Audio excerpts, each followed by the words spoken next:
Hello and welcome to Season 2 of the NGO Whisperer Show. My name is Carolyne Opinde.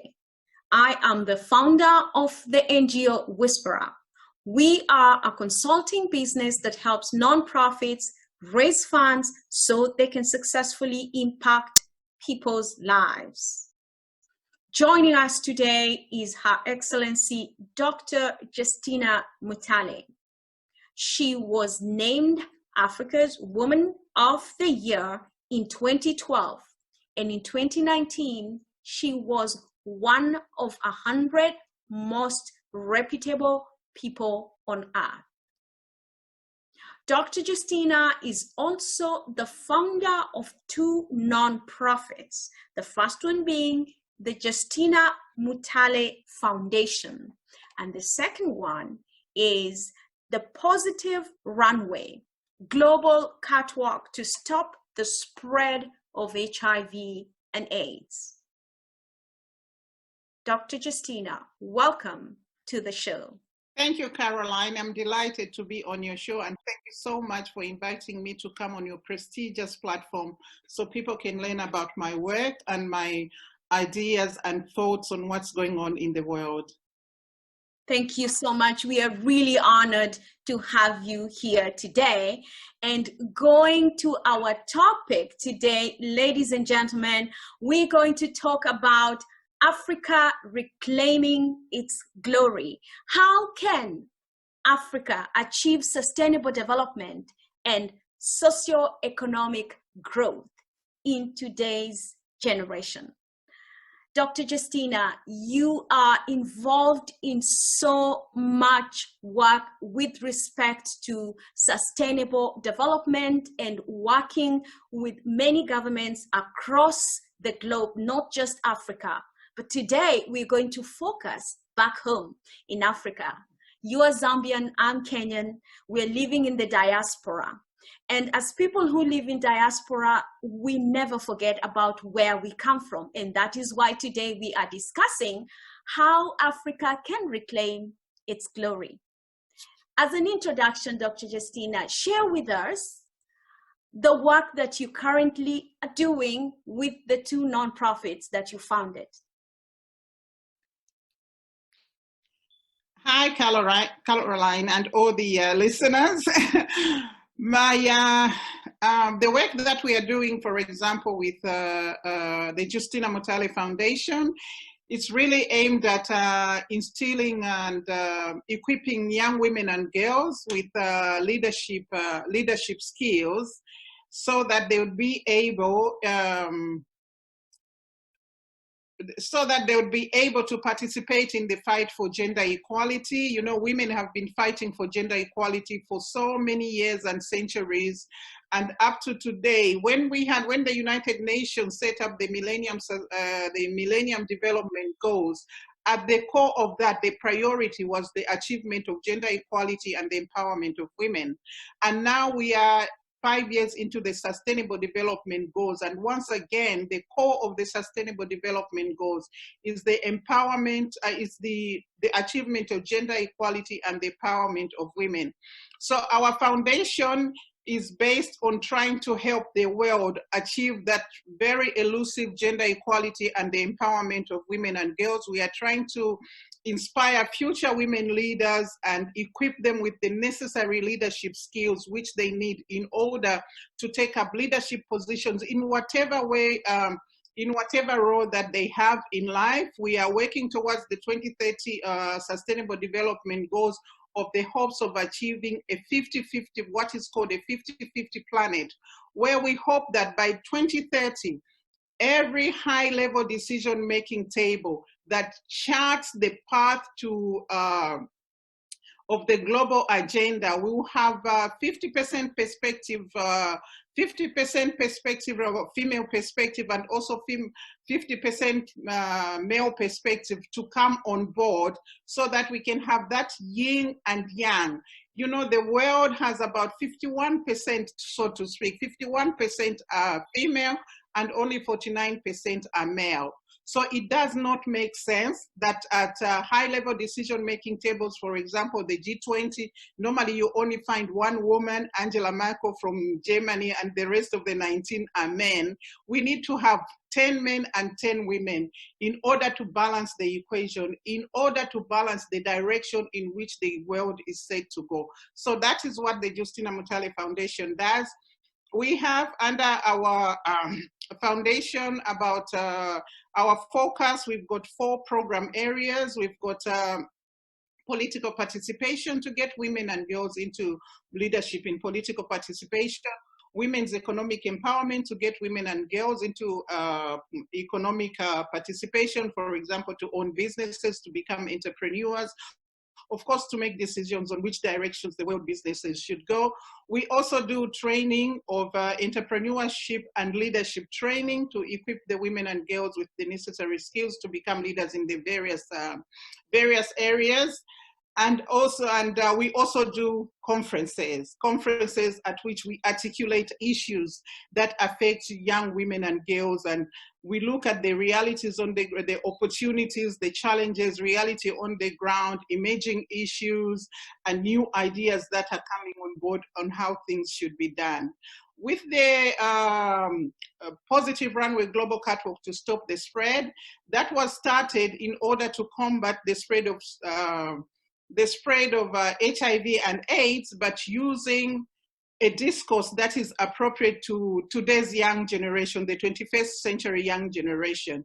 So we work with models, beauty queens, and celebrity allure, just because we know that in the 21st century, young people are totally obsessed with people in the limelight, like models and beauty queens and celebrities. So we use them as our effective advocates in order to bring forward the message of stopping the spread of HIV and AIDS in a discourse that young people can understand. And so with the COVID-19, we are trying to use the same formula to try and get the message to young people. And one of the things that we have done so far is to run a campaign in which we have asked people around the world, especially in Africa, to try and seamstresses and designers in Africa to try and design face masks that they use African fabrics, so that they can help people, especially the underprivileged, who cannot afford to pay for face masks in order to protect themselves.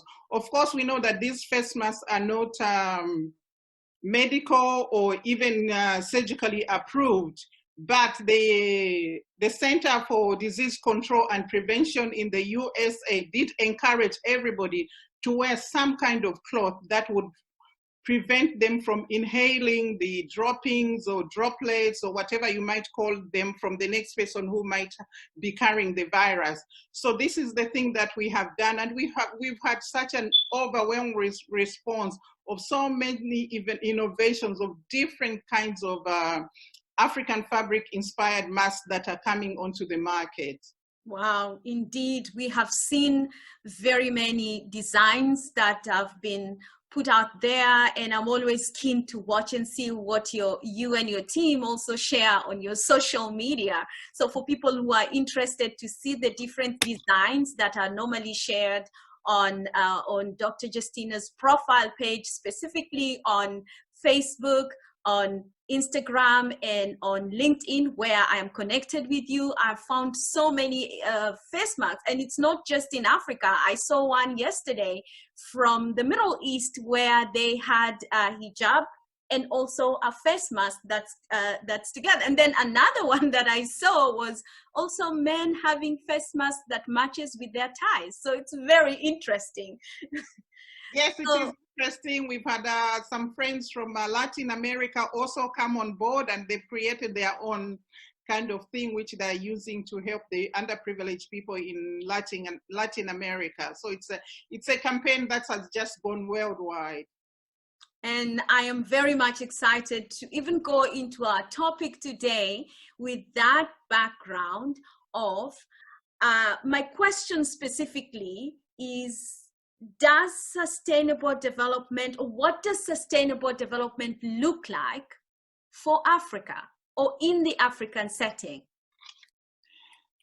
In the African setting, the first thing that I'd like to say that if Africa and its people can just believe in their potential, and their own ideas to sustain the continent. If you should know, the African Union came up with what is called Agenda 2063, which is a development framework equivalent to the Sustainable Development Goals. But Africa came up with theirs before the Sustainable Development Goals were introduced, and that was in 2013. 2013 marked 50 years of the African Union. And the Agenda 2063 for Africa is to look at the next 50 years of how Africa is going to navigate the development landscape, what Africa needs to do in order to get to where it wants to get to in the next 50 years. So when the Sustainable Development Goals came up 3 years later than the Agenda 2060, the African Union Agenda 2063, we found that there were a lot of overarching goals that the African Union Agenda 2063 had already articulated in that development program that now, 3 years later, the Sustainable Development Goals were trying to articulate. But anyway, coming back to your question of what Africa needs to do and what would sustainable development look like for Africa, I think we have 17 sustainable development goals. Yes. As a gender activist and a woman activist, and also, as I said at the I don't know whether I said this at the beginning, but anyway, both the Millennium Development Goals and the Sustainable Development and the subsequent Sustainable Development Goals had gender equality and the empowerment of women and girls at its core as a priority. So to start with, Africa or any other country in the world would have to achieve gender equality and empower women and girls in order to achieve the 17 Sustainable Development Goals, because gender cuts across all those 17 Sustainable Development Goals. That is the first one. That is how the Sustainable Development Goals would look like in Africa. And for Africa, as far as I know, from the history that I know that prior to colonization, African women were equal, and in some areas they were even superior to their male counterparts. Until colonization, because what colonization did was to replace the subsistence economy that Africans used to depend on, where husband and wife and children would go to the fields to till the land, to bring the food back, to bring food to the table. Together, they make the food and bring it together to the table. That was the subsistence economy. And colonization brought in the monetary economy, which then was focused and emphasized on monetary economy, where you had to have money in hand in order to eat, to buy the food, to pay tax on your home or anything else that you were using. And to do that, the first people that they targeted were the men, to take away men from their homes, to go out and work in a different kind of way. This brings me back to having read Barack Obama's book on Dreams of My Father. He has a chapter in there where he talked about whether it was his grandfather or great-grandfather who seated with his wife at home. This man came there and said he was needed to go and do something, and they needed to start paying tax for the huts that they had built themselves. And they asked, how come? And you have to pay tax with money. And he said, how do I pay tax with that money? I don't have money. We eat from the fields. And then his grandfather, whether it was grandfather or great-grandfather, was told he needed to go and work. And that is how he was picked up to go and work as a cook in one of the British governor's homes, so that he could earn money to pay tax for a hut that he had, the land and hut that he had already built himself. Yeah. That So is, yeah, so the focus of the colonization on the monetary economy and also focusing on formal education upset the status quo of the women in Africa who were equal or even superior to their men. So then they lost their place in society. It upset the status quo. They lost their claim to even the land that they had owned before. So that is the first thing, that Africa before had gender equality. In fact, my family, where I come from, my mother's tribe, up to today, a woman rules the kingdom. And while I was surprised when I came and I grew up with these very strong and powerful, assertive women who knew their place and women who ruled. And I was very surprised when I got into the gender fight to find that there was this issue about women, women being less than their men. And also then suddenly there was something about, oh, now women are liberated. They can keep their maiden name. Where my mother comes from time immemorial, when a girl child is born, they have their own name and they do not use their father's surname, and they also do not use their husband's name.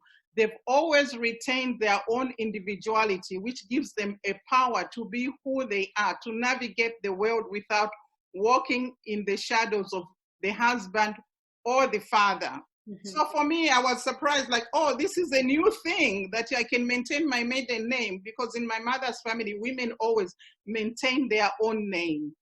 And when you say your mother's family, you're referring to in Zambia, right? My mother's family in Zambia, which is the Namwanga people. The Namwanga and also the Namwanga and Mambwe people. Women always have their own name from the day they are born until they die. You call them by that name. You never call them by their husband's name, and you never call them by the father's name.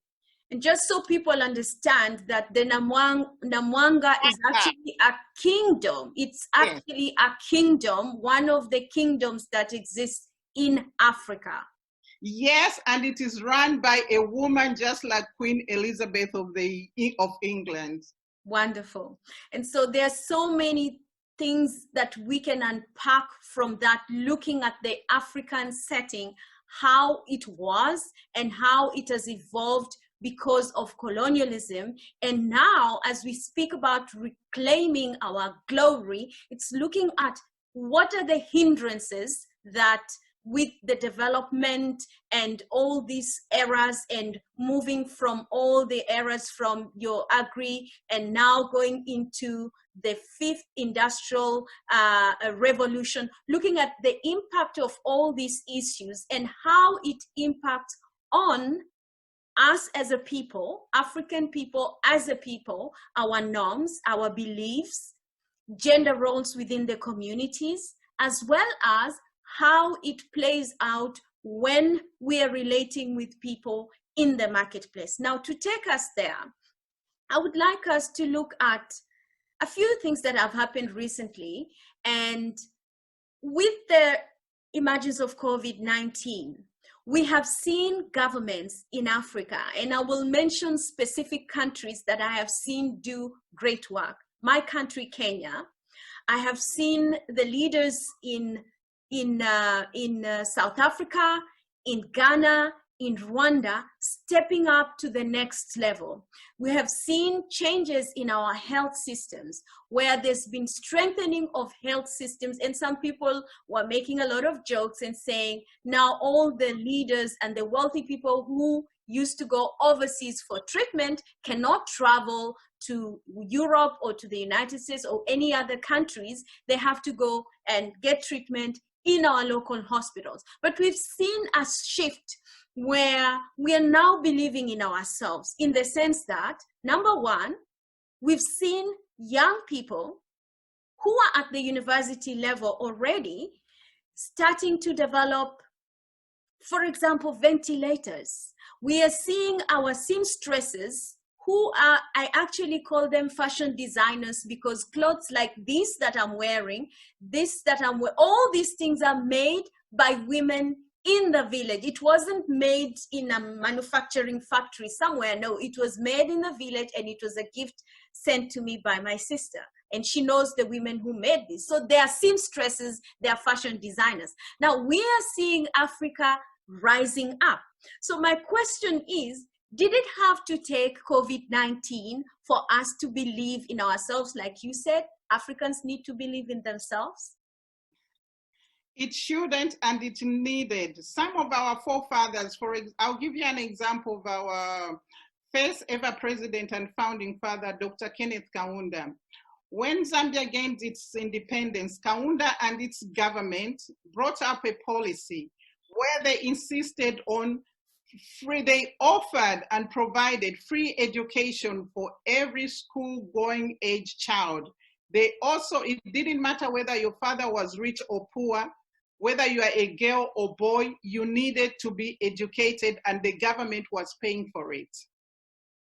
Mm-hmm. They also offered free health care for every person in the country, whether you were rich or poor. If you wanted free health care that was provided by the government, you had access to that.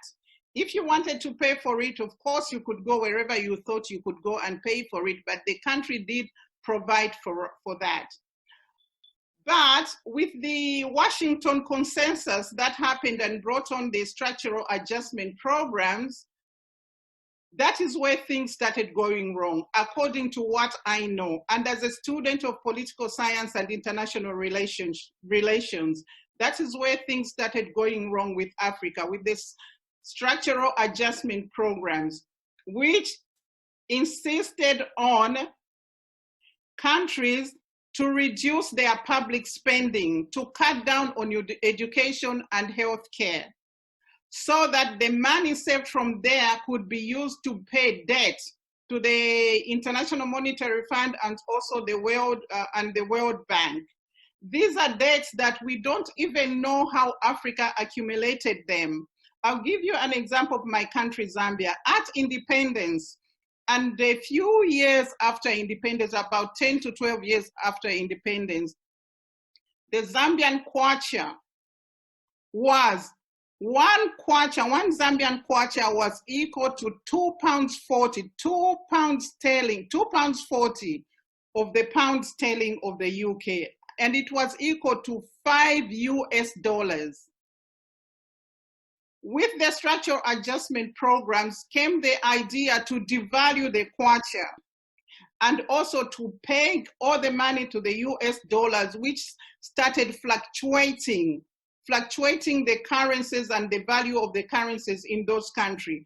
As we now sit in this COVID era,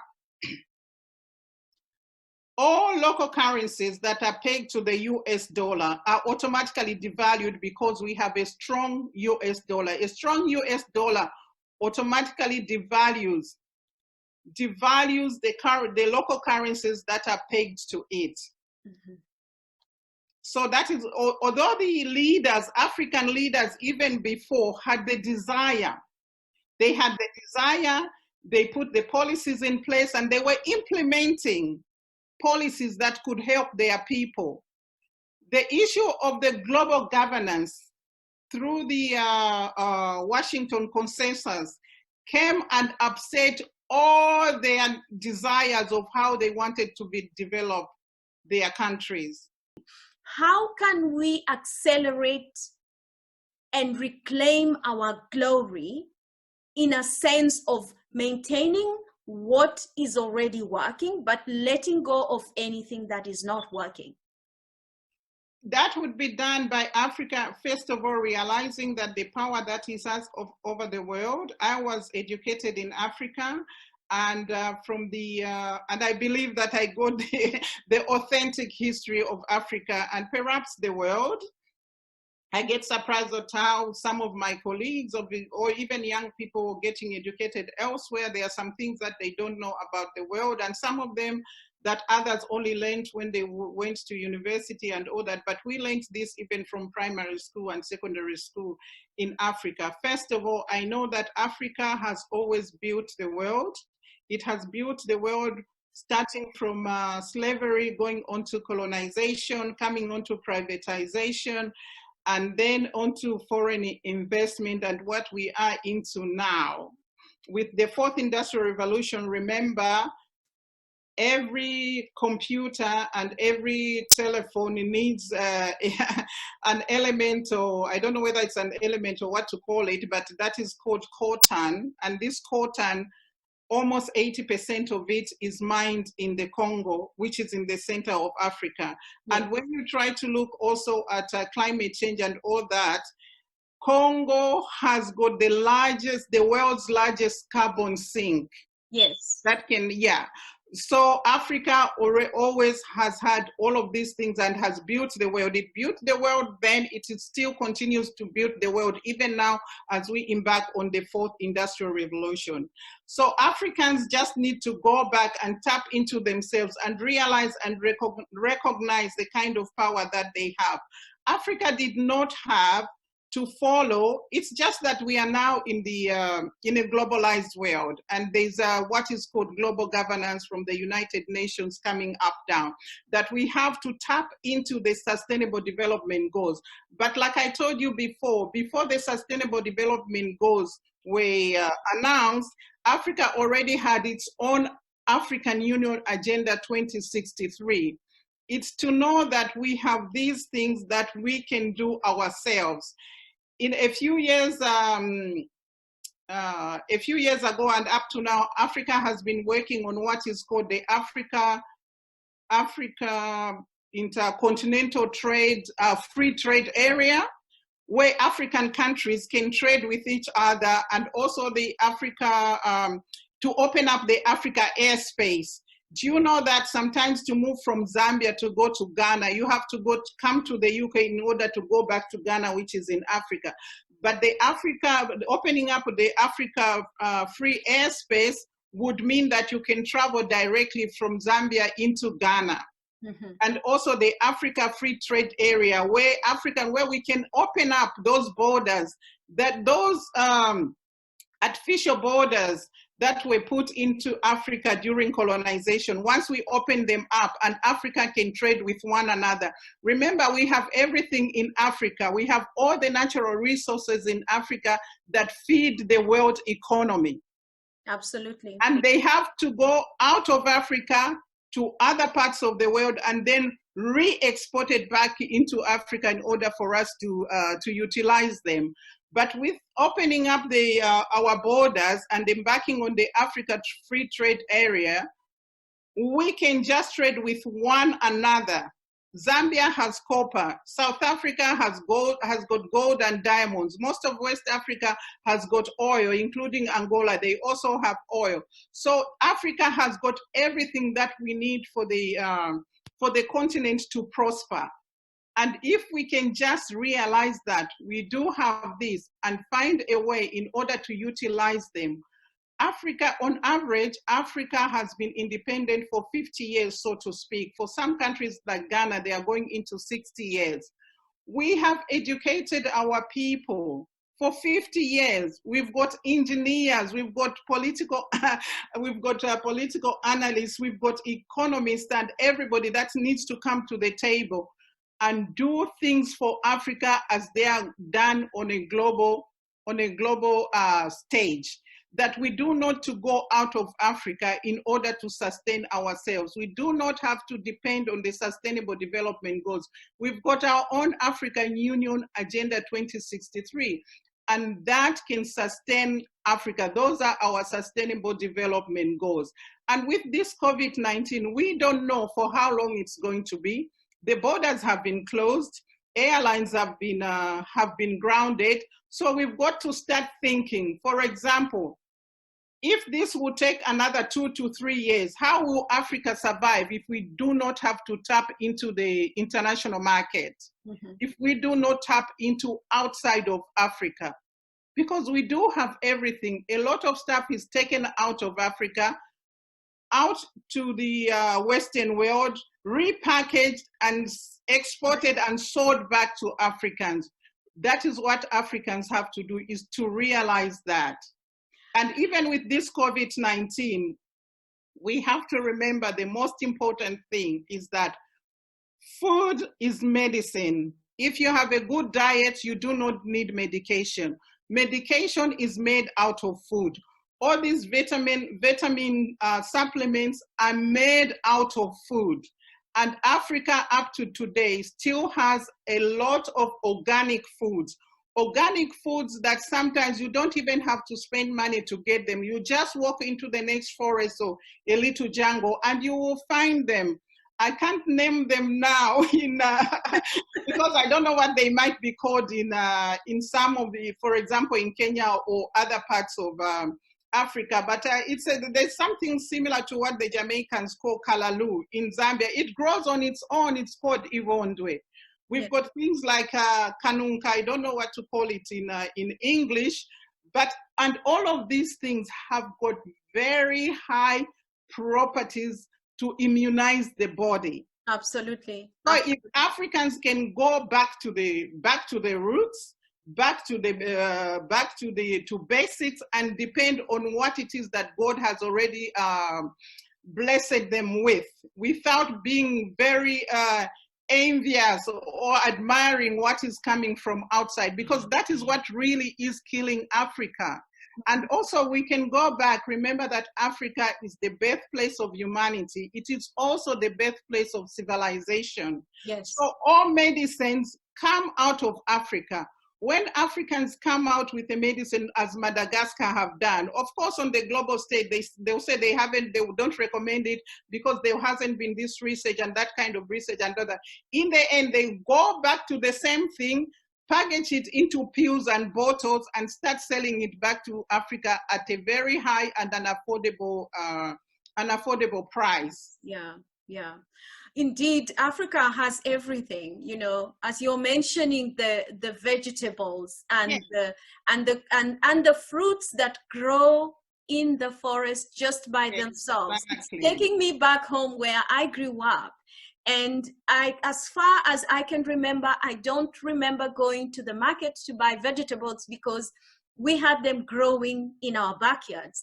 And people would come and say, you know, you have a big backyard and you have this, and we would allow neighbors to come and get some of those herbal vegetables that are very nutritious. And some of them would treat things such as, you know, if someone had malaria, they would be given a special meal with special vegetables and they would recover very fast compared to someone who is hospitalized in a hospital. And of course, there is a place for modern medicine, but there's also a place for our traditional medicine that worked. Exactly, and this is the time when Africans need to go back to those traditional medication. They also need to go back to their organic food and vegetables of the forest, which are still growing up to now. You don't every day have to eat imported food just to believe that you are now educated, you are sophisticated and all of that. We are at a point where we are trying to sustain human life. And to sustain human life, you have to go back to the basics, to the beginning. And the beginning, like I said, is Africa. Africa is the birthplace of humanity, and it is also the birthplace of civilization. So everything that is flying about in the world initially started from Africa. Whatever medication is there, Africans would, they would give it to you perhaps in its raw form. Yes, absolutely. And the Western world would try to purify it and turn it into a tablet or some kind of syrup, but it is the same thing. So we shouldn't be waiting for somebody else to come and say, this is right for you. If it can save our lives, so be it. Unless we see that it is detrimental to people's lives, then we have to stand away from it and say, we cannot use. But if it can prove to be saving lives, that's the thing that we need to embark on. And when you think of COVID-19, nobody up to now knows what the treatment should be. They don't know what vaccine to use. They are not even sure how you can contract it. So whatever can help Africa for now, Africans need to embrace that and use it until such time that even at such time that the world announces something that is uniform for the whole world to use. If Africa has been using something that is going to help them, let them continue to help that, to use that. Absolutely, I agree with you 100%. And also to remember that for any infection, including, I'm not an epidemiologist, but for any infections, including what we are facing right now, COVID-19, because it is a virus, there are those medicinal plants that we have taken in the past as African people to fight infections, to boost our immunity, and to ensure that no infections can get into us, whether it's on your gut or whether it's your stomach area or even in any openings in your body, to ensure that you are healthy. We encourage you to continue doing that, to protect yourself and boost your immunity, continuing in that way. It is indeed an eye-opening thing to think of Africa having the solutions that they need to solve their problems, because most often than not, people have looked up to, especially people in Africa, have looked up to other countries, Western countries, for help when it comes to especially medicine. Now, going back to our topic for today, and you mentioned something that I keep on wondering, and people always raise this. Africa needs to believe in herself, referring to African as Mother Africa. She needs to believe in herself.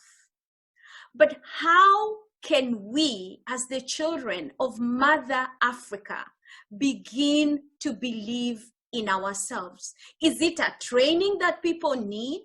Is it an eye-opening? Is it a disaster that will help us to believe in ourselves? What will it take for us to believe in ourselves?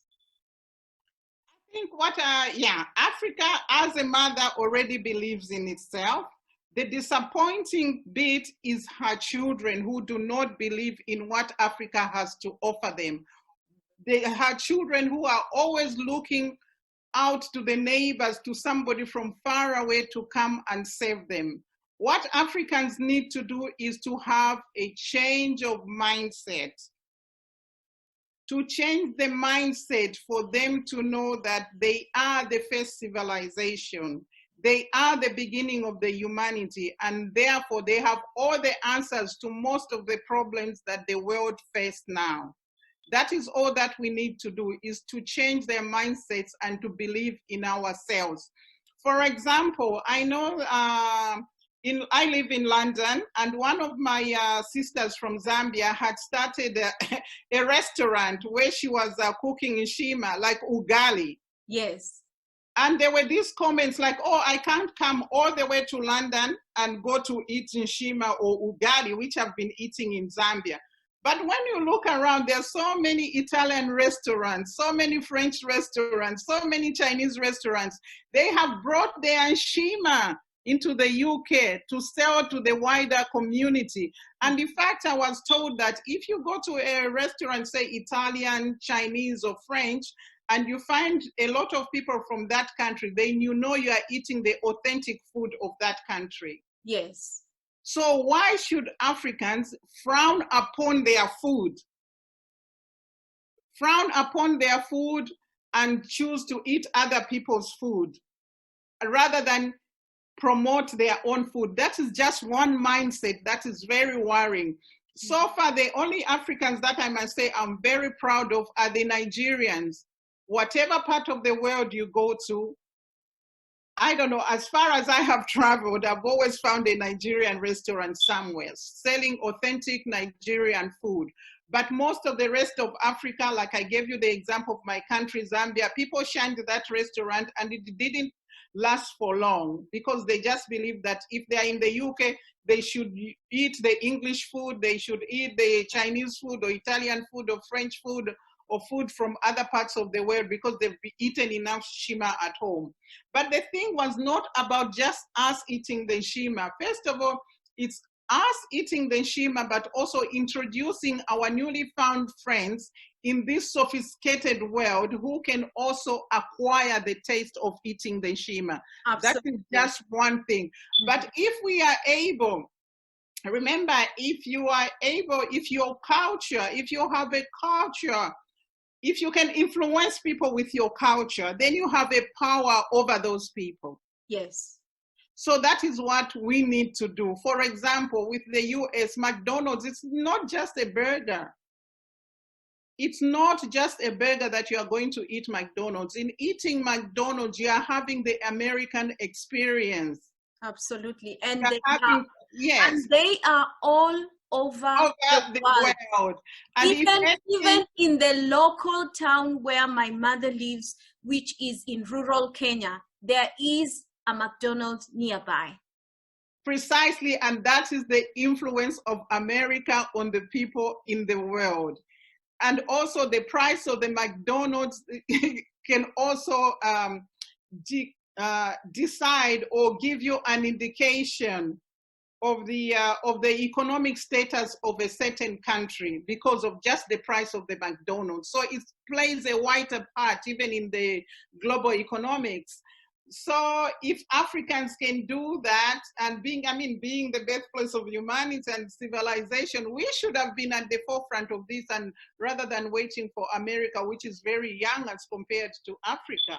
Absolutely. That is why Africans need to have that mindset of believing in themselves and being proud of who they are. We didn't have to wait for the film called Wakanda in order for Africans to believe that they can dress up in their own clothes and they can speak in the accent that those people were trying to speak. I have lived in the UK for almost 30 years now. I still speak with the accent from Zambia because I'm a proud African, I'm a proud Zambian. I didn't have to try and imitate the English people just so I can fit in. And I travel the world. And wherever I go in the world, I stand on very high level platforms with kings and queens, with heads of state, presidents, diplomats. I speak with the accent of the Zambian accent. In fact, there's nothing I delight in than somebody turning to me after I have spoken to ask me, where do you come from? And I proudly have to say, I come from Zambia in Africa. Some of them have to ask me, where is Zambia? Then I have to say, oh, near to Zimbabwe, because our friend Mugabe had made Zimbabwe so popular that everybody knows where Zimbabwe is. And then at times I have to say near South Africa because of Nelson Mandela. Yes. But we have to be proud of that. We don't have to move to another place and try to be killing ourselves trying to speak English. Look at the United Nations. When the Russian president has to speak, he speaks in Russian. Mm-hmm. The ones from Latin America, they speak in their own languages. Even let's just go to the basics. I did beauty pageants. When you go to Miss World or Miss Universe, the girls from Latin America, Venezuela, Dominican Republic, and all these places, they speak in their language and somebody has to translate on their behalf. Yes. This also happens at the United Nations. So I have seen a trend where Africans laugh at their own celebrities, say, especially footballers or boxers, when they are being interviewed and they can't articulate themselves properly in English, they start laughing at them. English is just a language like any other language. Show me a white man who will speak my tribe Bemba with a Bemba accent the way I speak it. There's none, unless they were born and brought up there and didn't learn English. Indeed, what an amazing example you have given, especially that about eating ishima ugali and your sister setting up a restaurant. It just brings all these memories of back home, but at the same time asking yourself, who am I where I am? And am I representing my people? And do I know who I am? And as children of Africa, as you've mentioned, Mother Africa believes in herself because she continues to produce and to give us what we need for our everyday use, whether it's our land, giving us crops, whether it's the beneath the earth, giving us the minerals in its rawest form, whether it's the flowers that come from our countries that are being sold all over the world. The tea, the coffee, you name it, we have it in Africa. But us as children of Africa, we need to believe in ourselves and to be proud in who we are. Thank you so much, Dr. Justina. It's been an exciting conversation, and I would like us to do another one of this session and take it even further, where we will delve deeper into the components of what it takes for somebody to believe in themselves if they have lost that confidence along the way. I believe that will be an eye-opener to many Africans, and to open up their eyes and to see examples of areas where they may have lost themselves and helping them to regain it. Now, as we wrap it all together in a nice bow, you do a lot of work with women and girls in the area of education. And I didn't want to end this episode without you sharing examples of things that you have done to help Africa regain its glory through the children of Africa who you have supported through the Justina Mutale Foundation to gain scholarship. This is very close to my heart: education, growth, and also opening up eyes of people to see what comes from Africa is amazing. So walk us through the process of what it takes for one to be a scholarship holder or to receive the scholarship. How does one apply for it, and how do you access that? Okay, first of all, the scholarship is intended on helping underprivileged young women and girls, and of course now we do boys from rural Africa and other, even in urban areas, there are some people that are disadvantaged, so they can access scholarships and they can access university education around the world. The idea is that, as we've been speaking about making having a change of mindset. If we can take this, because we've been attacked and asked, why can't you find scholarships for these young people in the countries in which they live and also in Africa? And of course, this is something that we are working on. If we can find those spaces, we will definitely do that. But initially, we set out to send them around the world. It's so that at the completion of their education, they can come back to Africa and contribute to the development of Africa with a global perspective, where they can know and understand that Chinese food is just Chinese food, and that Chinese people are just people like ourselves. They are the rich, the poor, and the ugly in China, just as there is in Africa. They're the rich, the poor, and ugly in America, just as there is in Africa. There's poor, rich, there's the rich, poor, and beautiful and ugly in the UK, just like there is in Africa. That it's not just Africa that has poor people, that the whole world is the same, but also it's to understand the people that you are going to sit with at that global table. They are thinking, what makes them tick? What is it they are really looking for in this world? That you understand their thinking, and in order for you to tap into their psyche, in order for these young women and girls and boys, when they come to Africa, to fight Africa's corner from a global perspective. Remember, they say that bring your enemy closer, and you have to understand your enemy in order to counter that enemy. Absolutely. So this is what we need to do, and I think it's something that we had sort of lost somewhere along the way. And so to qualify for our scholarship program, the most important thing is that the child has to be highly academically talented. They have to have high marks, acceptable marks at the end of their secondary school education. Marks that would be acceptable by those universities that are offering that scholarship program.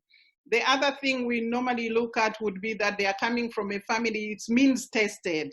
So they would be coming from a family that cannot afford to take them to university, and that's why we are offering them this help to be able to be able to access the university education that they would normally not be able to access in their home country. And we find that of the applications that we receive, when we just opened up, we had girls. We've also had boys recently applying who had finished their secondary school as far back as 7 years ago or 5 years ago, and they've just been sitting at home and thinking, what can they do next? They can't find a job, and they really do want to go to advance their education. And the world is now going into the fourth or even fifth industrial revolution. And what does one do with just a secondary school education? You need to move at par with how the world is moving. For example, in the UK, it's almost automatic. As soon as a child is born, they are assured of a nursery place. They are also assured of primary school, secondary school, and university, unless the child decides that this is not the direction I want to take. I want to take a different direction, but the opportunities are there. So the scholarship is to try and offer the same opportunities as the outside world. As we live in a globalized, competitive, globalized world, how will Africa compete with the rest of the world if our children are only educated up to secondary school level? They need to be educated at the same level as the rest of the world in order for them to compete on the same level at the international decision-making table, so that they can fight the corner for Africa. Then they can explain what it is that Africa really needs and which direction Africa thinks they should go in order for Africa to develop in the way that they should develop. Yeah, that's wonderful. Thank you so much. Thank you, Dr. Justina, for the amazing things that you do with women empowerment, with stopping the spread of HIV and AIDS in Africa, and now even with COVID-19, and above all, in empowering communities, in empowering nations, leaders, working with them to help them to see how we can reclaim the glory of Africa. In ending, I would like to thank you so much for making time to join us today at the NGO Whisperer Show. It is indeed an honor, and we are really grateful again for the opportunity we had to feature you in our magazine, which is right over there with your beautiful what I call the Justina Mutale signature green color. It should actually be named after you because you just look so wonderful in that. So ladies and gentlemen, let me tell you something before you go. The green is after the Zambian flag. Like I said, I'm a very proud Zambian and I'm a very proud African. So green represents the Zambian flag. It's the overall color of the Zambian flag. Indeed. Thank you so much. And we are honored to be with you today, for you coming here or virtually and to grace us with your presence and sharing your thoughts around Africa reclaiming its glory. We thank you and wish you the very best as you continue with the amazing work that you do around the world. Well, right now, not traveling, but virtually via Zoom and many others. So we are really honored. Thank you so much. Thank you very much, Caroline. I'm also honored for you to have invited me onto your prestigious platforms for people to hear my views, to learn about my work and also my experiences in the world. Thank you. We are honored. Thank you. Ladies and gentlemen, as we come to the end of today's episode, we invite you to subscribe to our YouTube channel and to also check out our magazines, one of which Dr. Justina Mutale, actually it is the first issue of the NGO Whisperer magazine, where we feature Dr. Justina Mutale talking about all the amazing work that she has shared with us today. Thank you so much. And as we end today, I would like to remind you, it's all about connecting people, raising funds, and impacting lives in Africa and around the world.